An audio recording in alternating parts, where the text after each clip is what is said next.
was stained with strawberry jelly that had escaped a cursory wipe with a napkin. He handed her the saucer and cup and stood looking down at her with a serious expression. The comforting smell of hot coffee and freshly cooked bread made her stomach growl. "Thank you, Theo."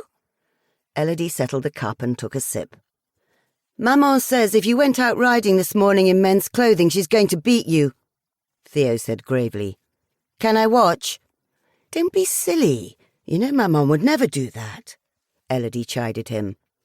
"It's because Tante Greta is here, and Maman wants you to make a good impression on her and give up on going to university and marry Lothar."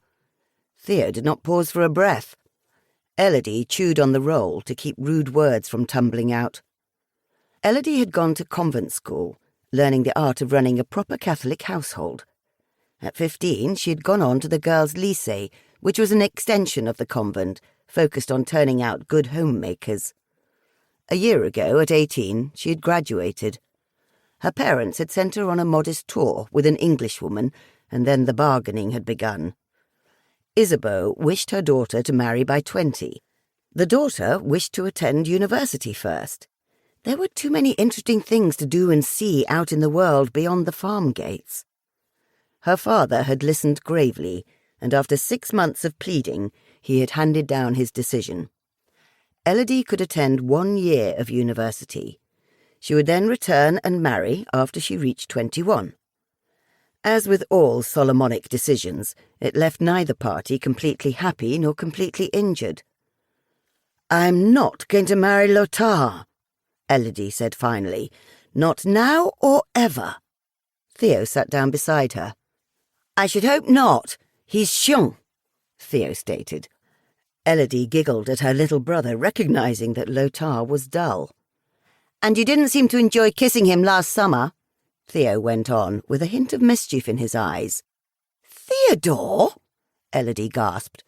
"I wasn't spying. Honest, Elodie, I was just avoiding Stefan. I ran around the stables and there you were." Elodie could hardly blame him for trying to avoid Stefan, and that brought her back to the problems of the day. Getting into the house, and why her mother was more prickly than usual. Her mother, Isabeau, was hosting her best friend, Greta Rohr. They had been close since their school days in Switzerland, and the women and their children had spent a good deal of time together over the years. Greta was on her way to put her youngest son, Stefan, on a ship from France to England for his 5th year at Eton. They could have sailed from a German port, but this gave Greta and Isabeau a chance to gossip. Elodie found the entire family a trial. Stefan, the youngest boy of 15, was a monster. Elodie wholeheartedly loathed him. The daughter, Mathilde, was 2 years younger than Elodie, and nice enough, but staid and dull. Then there was Lothar. She'd imagined him as a German prince in an opera when she was younger, with herself as the heroine. In reality, he was only marginally better than his little brother. Lothar had 2 interests in life, himself and the German Army. He was at the Preußische Kriegsakademie, the German military academy, becoming more of a pompous bore. Tante Greta was, all things considered, not too bad, just stuffy. At least her husband, the colonel, had not come on this trip. Colonel Rohr barely tolerated his wife's French friend and spent most of his time angering Elodie's father with pronouncements of German greatness. "How do you always manage to be everywhere and overhearing everything?" Elodie asked mildly.